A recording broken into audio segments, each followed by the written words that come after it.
Bienvenue à l'AFRC fait son show, c'est la chaîne TV et podcast dédiée à l'expérience client. On y reçoit les dirigeants de la relation client et les experts qui se prêteront au jeu du buzz à questions et paroles d'experts. Bonjour Nicolas Lardet, vous êtes directeur de la relation client chez Enercop. Bienvenue et bravo parce que vous avez eu le label Made in France il y a quelques mois maintenant. Alors avant de lancer le buzz à questions, pouvez-vous nous dire qui est Enercop ? Oui, bonjour Angélique, avec plaisir. Donc Enercop, c'est un réseau de 11 coopératives d'énergie renouvelable, 100% renouvelables, qui a été fondé il y a 18 ans. Donc on vient d'atteindre notre majorité, fondé en 2005. Nous sommes répartis aux quatre coins de la France, ces 11 coopératives, de l'électricité 100% produite en France. Et la deuxième particularité d'Enercop, c'est également d'être un réseau de SIC, donc de coopératives d'intérêt collectif, donc qui repose sur des sociétaires, et donc 63 000 sociétaires qui portent le projet Enercop depuis 18 ans. Bon, c'est très précurseur finalement, parce qu'on n'imagine pas que vous puissiez avoir déjà 18 ans, alors que tout le monde parle là depuis 2-3 ans de transition énergétique. Et puis, on fait comment ? C'est de la bouse de vache ? Comment on fait le truc, en fait ? Concrètement, ça marche comment, Enercop ? Alors, effectivement, Enercop a été précurseur, puisque, comme je le disais, ça fait 18 ans que Enercop a lancé l'énergie renouvelable en France. Mais alors, ça n'est pas que de la bouse de vache. Il y a effectivement de la biomasse qui représente à peu près 1% de la production d'électricité. Ouais, c'est peu quand même en biomasse. Ouais. Puisque la majeure partie de la production est d'origine éolienne à 55%. D'accord. Après, on va trouver le photovoltaïque qui représente à peu près 20% et l'hydraulique qui va représenter également à peu près 20%. Oui, donc très diversifié, c'est ça qui est important, je pense, c'est d'avoir différentes solutions pour produire cette énergie verte. Donc, bravo en tous les cas. Merci. C'est une super boîte et on en a besoin, la planète en a besoin. Alors, sans attendre, parce qu'on a tout de suite envie d'en savoir plus, on lance le buzz à questions. Alors, je commence. Go, parfait. La question s'affiche à l'écran. Quel est le chiffre ou l'indicateur chez Enercop dont tu es fier, toi, en tant que directeur de la relation client ? Alors, il y a un chiffre dont je suis particulièrement fier, mais j'ai envie de dire que c'est un chiffre dont nous sommes tous très fiers chez Enercop, c'est le taux de satisfaction de nos clients, qui se situe à 95%. Il est, en plus de ça, relativement stable. On est toujours à peu près à 95% d'une année sur l'autre, d'un mois sur l'autre. Et pour moi, il est vraiment emblématique parce qu'il traduit la mobilisation au quotidien de nos chargés de clientèle. Et j'ai même envie de dire, au-delà de nos chargés de clientèle, la mobilisation au quotidien de l'ensemble des 270 collaborateurs du réseau des coopératives. Et on a même franchi un pas supplémentaire en 2023 en créant une charte de la relation client, une charte des engagements qu'ont pris les chargés de clientèle auprès de l'ensemble de nos clients pour être sûr de les satisfaire au quotidien. Donc, ouais, voilà. C'est toujours très fort quand ce sont les collaborateurs eux-mêmes qui finalement contribuent à cette charte parce que ce sont leurs engagements. Donc derrière, il faut les tenir. Donc bravo de les avoir laissés rédiger cette charte au service des clients et de l'entreprise. Alors je te propose de retaper sur ce buzzer. Très bien. C'est jamais quelle question va-t-on avoir ? Waouh, très bien. Chez Enercop, c'est dynamique. Alors, question très intéressante, gros sujet d'actualité depuis la crise sanitaire Covid. Pour ou contre le télétravail ? Alors en fait, Angélique, c'est pas vraiment pour moi aussi binaire que ça, parce que comme toute question qui implique de l'humain, forcément c'est nuancé, c'est contrasté, c'est même adapté, j'ai envie de dire adapté à l'entreprise, adapté aux équipes et même adapté à l'individu, à la personne à l'intérieur de l'équipe. Donc chez Enercop, on a fait le choix du télétravail pour nos chargés de clientèle avant le Covid, et on avait fait le choix de ce télétravail pour plusieurs raisons. Évidemment, j'ai envie de dire, le sujet habituel, c'est déjà réduire le temps de transport. On a quand même 50% de nos chargés clientèle en Ile-de-France, donc c'est important de leur retirer cette part de stress, de fatigue dans les transports, et évidemment de contribuer aussi à réduire leur empreinte carbone. Mais le vrai enjeu pour moi derrière le télétravail, c'était aussi de leur permettre de gagner en autonomie, en prise de responsabilité grâce au télétravail. Et tout au long de ces années où le télétravail a été mis en place, on a vu nos chargés clientèle monter en compétences, monter en autonomie sur tout un certain nombre de sujets, mais jusqu'à, comme je le disais précédemment, définir collectivement une charte de la relation client. Et puis le dernier point qui nous a poussé aussi à développer le télétravail, c'est de mettre en place des postes de chargés clientèle aux quatre coins de la France, comme c'est l'ADN d'Enercop d'être localisé au plus près de nos clients.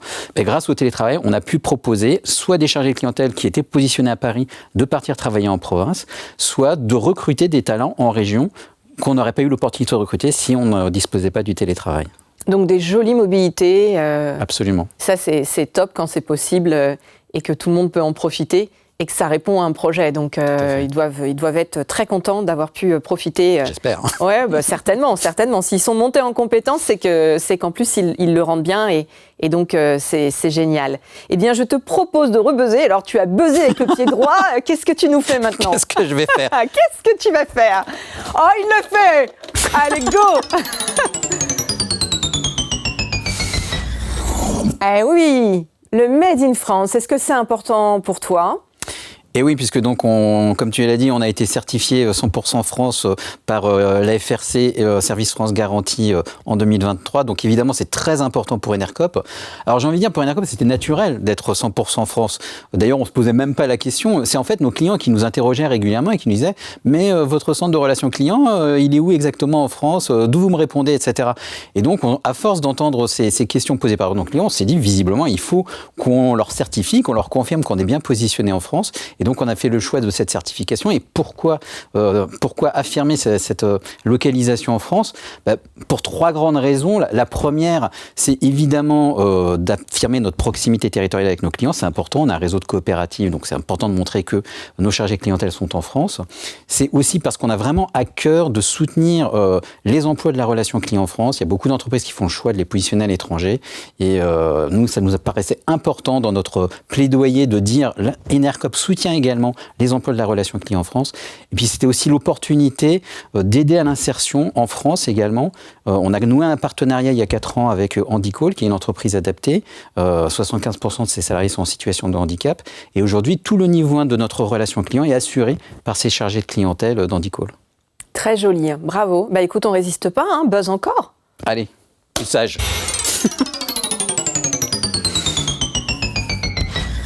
Alors, question très intéressante aussi, quelle est selon toi la technologie de l'année et est-ce que tu l'utilises, est-ce que tu vas l'utiliser? Si tu as un message à faire passer à ta direction financière, c'est maintenant, Claire.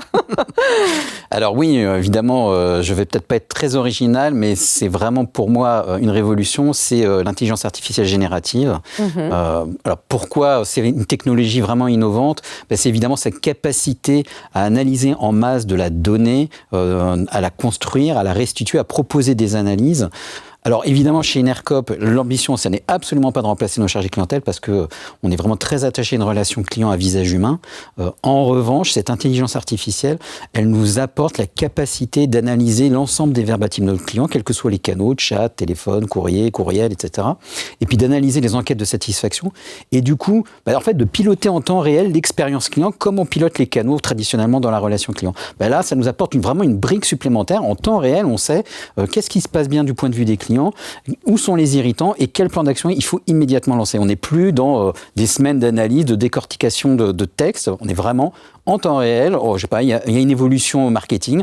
On sait le jour même quelles sont les réactions de nos clients. Eh bien, c'est ta dernière question, ton dernier buzz. Alors? Oh!